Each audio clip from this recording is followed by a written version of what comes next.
여러분 인생에서 영향을 받은 그런 목사님, 또 목사님의 설교가 혹시 있으십니까?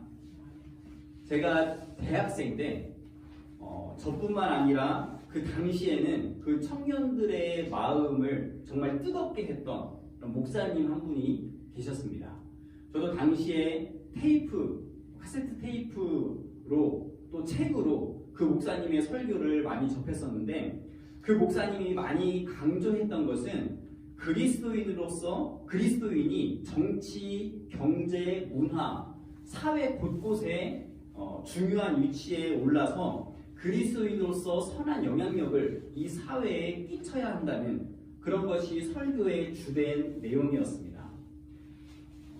그리스도인은 공부를 열심히 해서 그 목사님이 말씀하시기를 서울대, 연고대에는 갈 수 있게끔 그렇게 공부를 해야 된다고까지 그렇게 말을 했었습니다.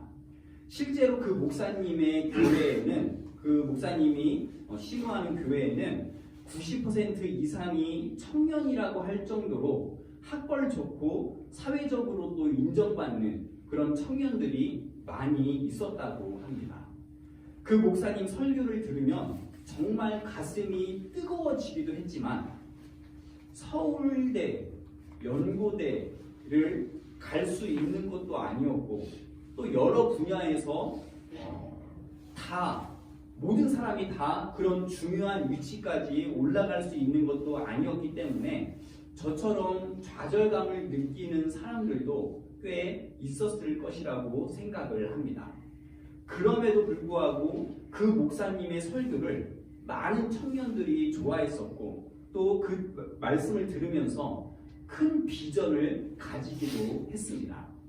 그 청년들이 지금 40대에서 거의 60대 그 정도 될 테니까, 그 목사님이 지금 현재의 한국 교회에 어느 정도 영향을 끼쳤다고 해도 과언이 아닐 것이라고 생각을 합니다.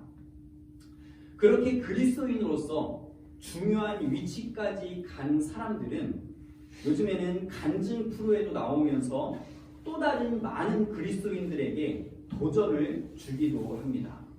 그리스도인이 저렇게 성공해서 선한 영향력을 끼치고 있다는 것에 저도 같은 그리스도인으로서 뿌듯한 그런 마음이 들기도 합니다. 그런데 저는 마음 한구석에 이런 질문이 항상 남아 있었습니다. 정말 그리스도인이 가야 하는 그 길은 크게 성공해야 되는 그런 길인가? 정말 주님께서 우리에게 가장 먼저 요구하시는 것이 세상 속에서 더 높은 자리에 올라가서 영향력을 행사하라고 하는 것일까? 오늘 본문을 보면, 오늘 우리가 읽은 말씀을 보면 예수님께서도 똑같은 압박을 받은 것 같습니다.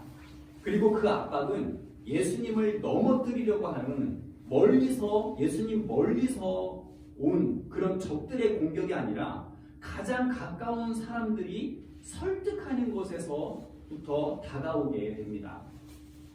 사람들에게 존경받고 인정받던 세례 요한이 쇠퇴할 때쯤에 그의 버금가는 예수라는 사람이 혜성처럼 등장을 했습니다.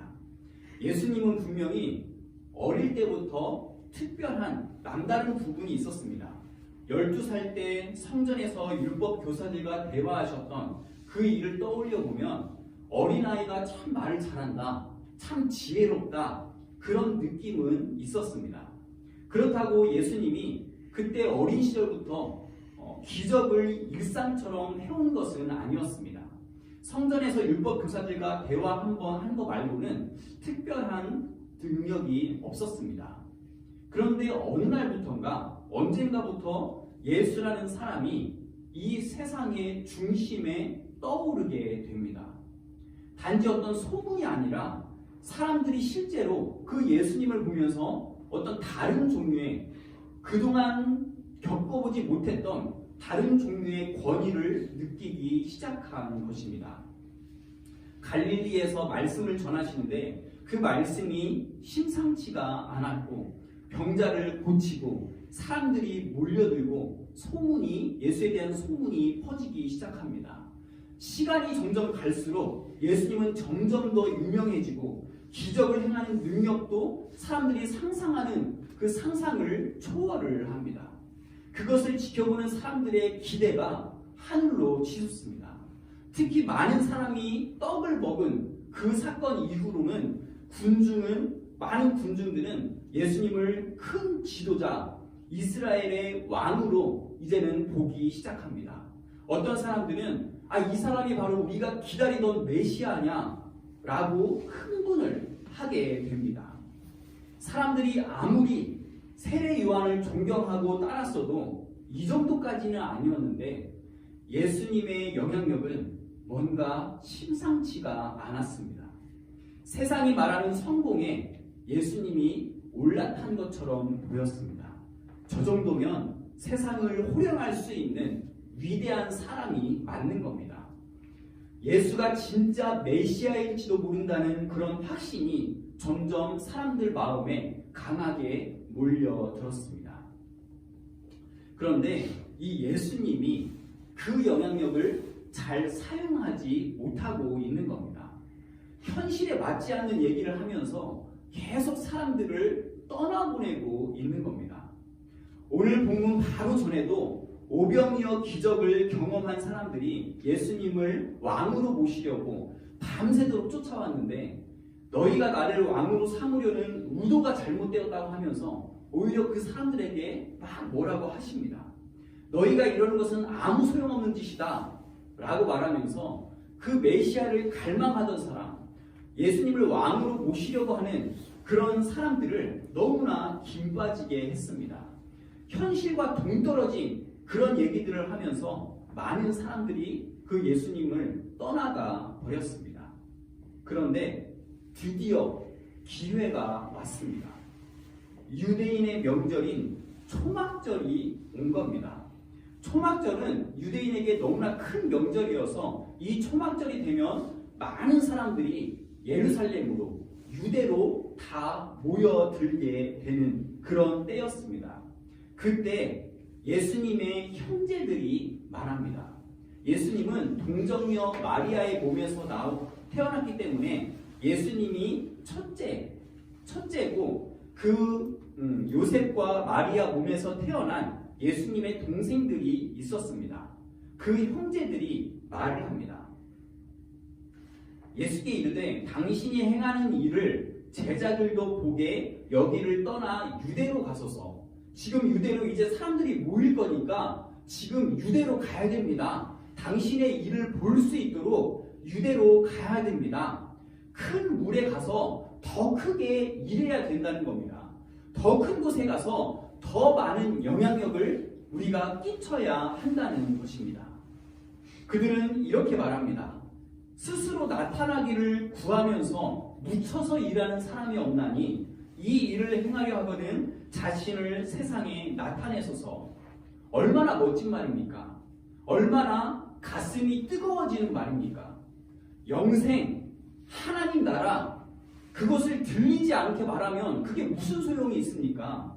소수에게 말하면 그게 무슨 소용이 있습니까? 그것을 이루기 위해서는 지금이 바로 기회입니다. 더 넓은 곳, 더 큰 곳에 가서 더 많은 사람에게 외쳐야 합니다. 세상에 예수가 메시아인 것을 지금 이제 드러낼 때입니다. 드러내야 합니다. 사실 이렇게 말하는 것이 너무나 그럴싸합니다. 그래서 우리도 이렇게들 많이 말을 합니다. 기회가 오면 그 기회를 잘 잡아서 큰 성공을 거둬야죠. 그래야 더 그리스도인으로서 더 선한 영향력을 끼칠 수 있지 않겠습니까? 그런데 요한은 그 말 뒤에 한 문장을 덧붙여서 우리가 놓치기 쉬운 핵심을 말하고 있습니다. 7장 5절을 같이 한번 읽겠습니다. 시작. 이는 그 능력을 가지고 예수를 믿지 아니하니라. 무슨 말을 요한은 이렇게 서운하게 합니까? 믿지 않는다며.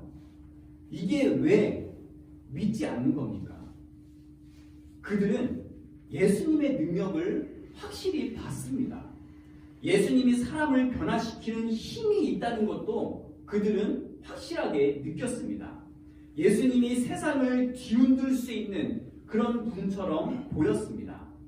유대인들이 예수를 죽이려고 했기 때문에 예수님은 유대로 가지 않으신다고 그렇게 말씀을 하셨지만 자고로 대업을 이루기 위해서는 고난도 때로는 장애도 따르는 법입니다. 믿음이 없이 어떻게 이런 열정이 가능하겠습니까? 예수 믿는 사람은 서울대, 연고대 정도를 가야 되고 세상에서 끌려가는 그런 사람이 아니라 자신의 위치에서 리더가 돼서 그리스도인으로서 영향력이 있어야 되고 세상을 움직일 수 있는 비전을 가져야 된다라고 하는 말이 믿음이 없이 어떻게 그런 열정이 가능하겠습니까? 예수님의 능력을 부정한 것도 아니고 예수님을 완전히 무시한 것도 아닌데 도대체 왜 믿음이 없다는 말을 하고 있는 겁니까? 요한복음의 흐름을 따라가다 보면 그 답은 선명해집니다. 요한이 말하고 있는 그들이 믿지 않았던 것은 예수님이 주시려는 것이 세상의 성공이 아니라 영생이라는 사실이었습니다. 예수님이 오신 목적이 성공한 지도자가 되는 것이 아니라 죄인을 살리기 위해서 십자가의 길을 가는 것이라는 그런 사실이었습니다. 그들은 예수님을 세상을 바꾸는 힘으로 기대를 했지만 예수님을 내 인생을 붙들 수 있는 그런 생명으로는 의지하지 못했다는 말입니다. 결국 예수님께서는 계속해서 반복해서 영생에 대해서 계속해서 말씀을 하시는데 예수님의 형제들, 그 제자들, 예수님을 따르는 많은 사람들도 계속해서 반복해서 그것을 믿지 못하고 있는 것입니다. 오병이어 기적 이후에도 그랬습니다. 많은 사람들이 예수님을 따르다가 결국에는 예수님을 떠난 이유가 무엇이었습니까? 예수님이 떡을 주실 때는 너무나 좋았습니다.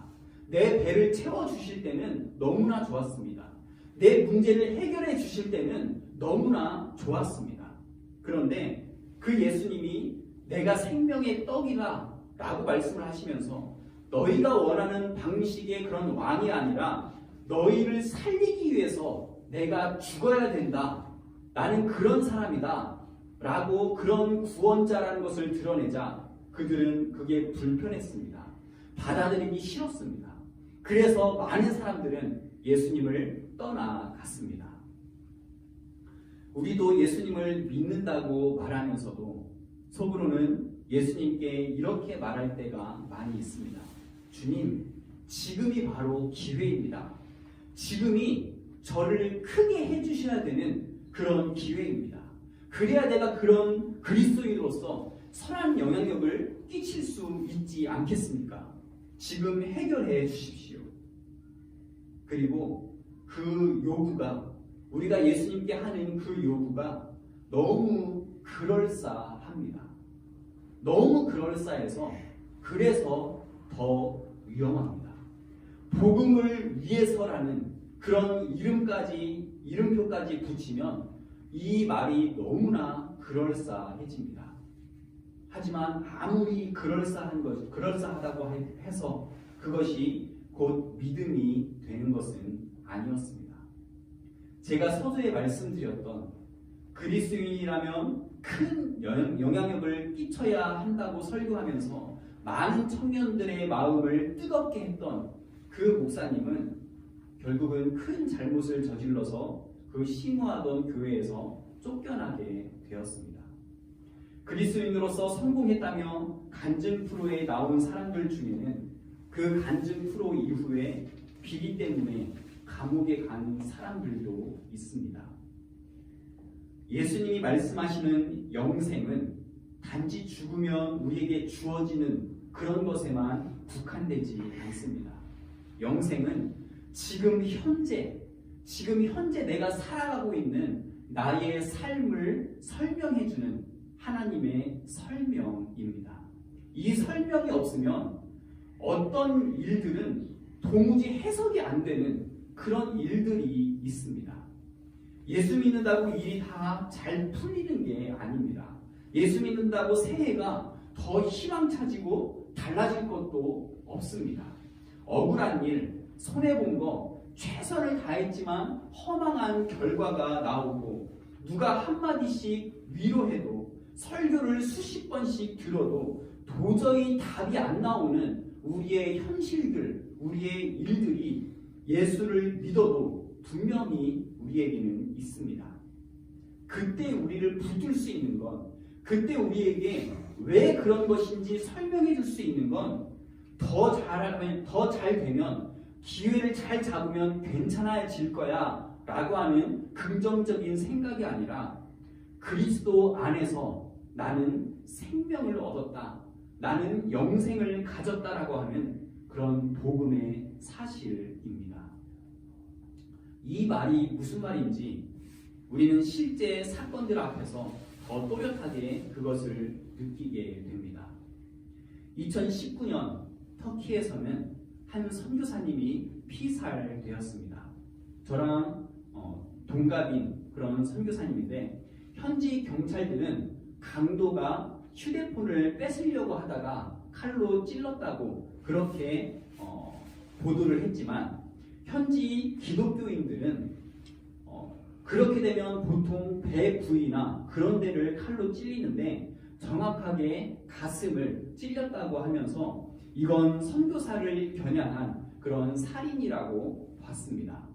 당시에 그 선교사님은 자녀가 한 명이 있었고 또 피살되기 일주일 후에 둘째를 출산을 앞두고 있었습니다. 너무나 허망하고 너무나 억울하고 너무나 안타까운 그런 죽음이었습니다. 또 어떤 선교사님은 선교를 가기 위해서 그 선교지에 가서 그 나라 언어를 배우는 중에 강도를 만나서 순교를 당한 그런 선교사님도 있습니다. 차라리 그런 열정으로 한국에서 안 믿는 사람들을 위해서 사역을 했다면 어땠을까요? 왜 그런 위험한 나라에 가서 결국엔 아무런 사역도 해보지 못하고 그렇게 언어를만 배우다가 죽는 게 그게 얼마나 허망한 일입니까? 그리고 이런 허망한 일들을 어떻게 설명을 할 수가 있습니까? 왜 예수 믿는데 이런 허망한 일을 당하게 됩니까?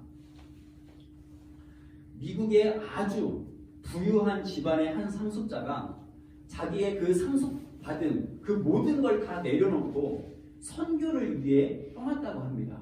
젊은 나이에 선교를 위해 떠났는데 결국 거기에서 안 갔으면 걸리지 않았을 그 병에 걸려서 세상을 떠났다고 합니다. 그 젊은이의 묘비에는 이런 글이 적혀 있었다고 합니다. 그리스도 안에 있는 믿음이 아니면 이 삶은 설명이 되지 않는다. 이 세상에서 성공과 박수를 다 얻지 못해도 낮은 자리에서 계속 버티며 살아도 빼앗기고 잃어버려도 손해보고 억울한 일을 당해도 그럼에도 괜찮다라고 말할 수 있는 근거가 영생이어야 한다는 말입니다. 그 이유가 복음이어야 한다는 말입니다. 예수님은 결국에 세상이 원하는 방식으로 크게 되는 그 길을 거절하시고 갈릴리에, 유대가 아닌 갈릴리에 계속 머무셨습니다. 말씀을 마치겠습니다. 오늘은 우리가 송구영신을 맞아서 한 해를 돌아보고 예배를 드리고 있는데 이런 시점에 우리는 이런 유혹을 더 강하게 느낍니다. 그 기회를 그때 그 기회를 내가 잡았어야 되는데 그러면 내가 더 크게 됐을 텐데 그럼 내가 더 드러났을 텐데 내가 그럼 더 인정받을 수 있었을 텐데 내가 그 기회를 잡았더라면 더 큰 결과를 만들어 냈을 텐데 그리고 그런 우리의 마음이 우리를 더 조급하게 만듭니다. 그 조급함은 우리의 신앙을 합리화시키면서 복음이라는 이름으로 우리에게 계속해서 이렇게 말하도록 합니다. 주님, 이제는 좀 드러내 주세요. 이제는 좀 저를 통해서 큰 일을 이루어 주세요. 저를 통해 일하심으로 큰 일이 일어나게 해주세요. 이제는 인정받게 해주세요. 그런 외침 속에서 예수님은 하나님의 때를 기다리셨습니다. 그 기다림은 기다린다고 해서 아무것도 안 하는 것이 아닙니다. 그 기다림은 하나님의 뜻을 신뢰하는 믿음이었습니다. 그 기다림은 세상이 요구하는 큰 길이 아니라 하나님이 여시는 좁은 길을 선택하는 결단이었습니다. 그래서 우리의 송구영 씨는 한 해를 마치면서 내가 얼마나 많은 것을 이루었나, 내가 얼마나 크게 되었나 이런 것들이 아니라 내가 하나님의 때를 얼마나 신뢰했는지가 되어야 합니다. 그리고 새해를 시작하는 우리의 결단은 내년에는 내가 더 큰 기회를 잡아서 더 큰 사람이 되겠다, 더 많은 것을 이루겠다가 아니라 주님이 열어주시는 그 때까지 내가 믿음으로 묵묵히 걷겠다라는 그런 결단입니다. 오늘 우리가 송구영신 예배를 드리면서 영생의 소망으로 2025년을 마치고 또 영생의 소망으로 2026년을 믿음으로 걸어갈 수 있는 우리 대학로교회 성도님들 되시기를 간절히